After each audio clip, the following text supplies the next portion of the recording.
بسم الله. دلوقتي هنعمل شيبسي بطاطس بطريقه كريميه ومقرمشه.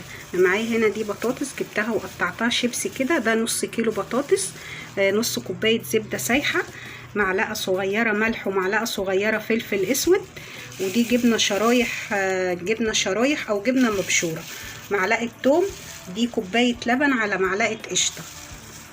هنجيب بقى كده دي معلقه التوم هنحطها كده على الزبدة ونقلبها كده مع رشة فلفل اسود ورشة ملح.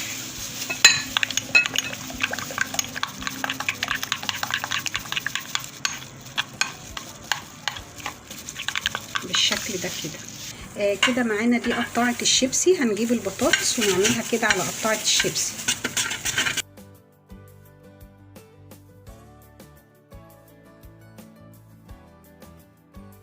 بالشكل ده كده، بتبقى رفيعة كده ورقيقة. هنجيب قالب او صينية وهناخد كده من الزبدة بالثوم وندهن القالب كويس.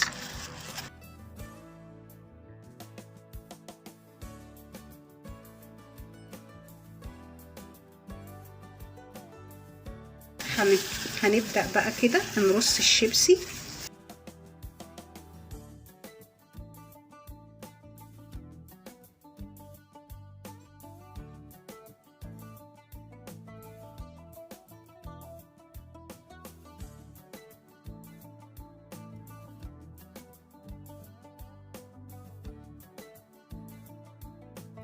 نعمل كده حوالي نص القالب، وبعدين نجيب الجبنة الشرايح ونرصها كده في النص بالشكل ده كده، ونكمل عليها شرايح الشيبسي.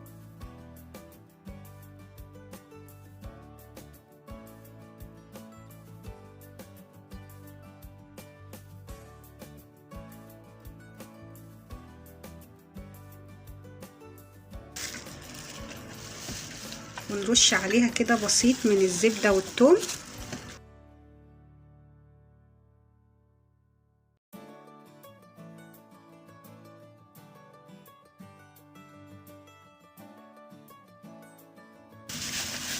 كده خلاص خلصنا كده القالب.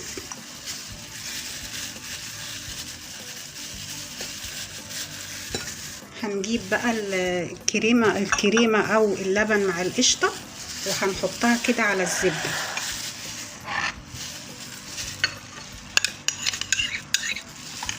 ونقلب كده الخليط ده مع بعضه.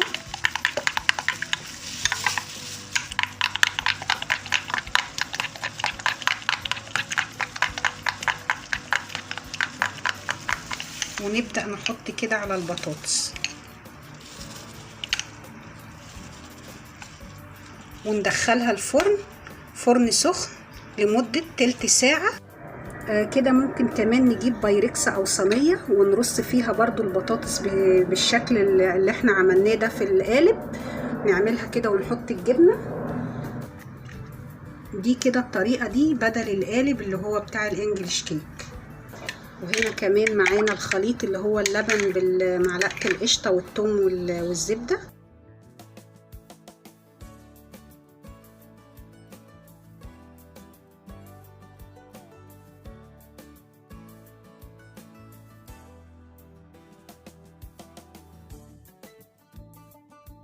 كده خلاص البطاطس اهي دخلت في السوا. هنطلعها بقى كده من الفرن بعد نص ساعة، وهنحط عليها اي نوع جبنة مبشورة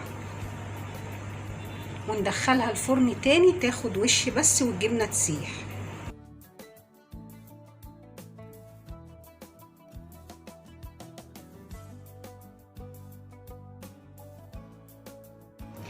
كده خلاص البطاطس الجبنة خدت لون ذهبي واستوت كده وبقت بالشكل ده.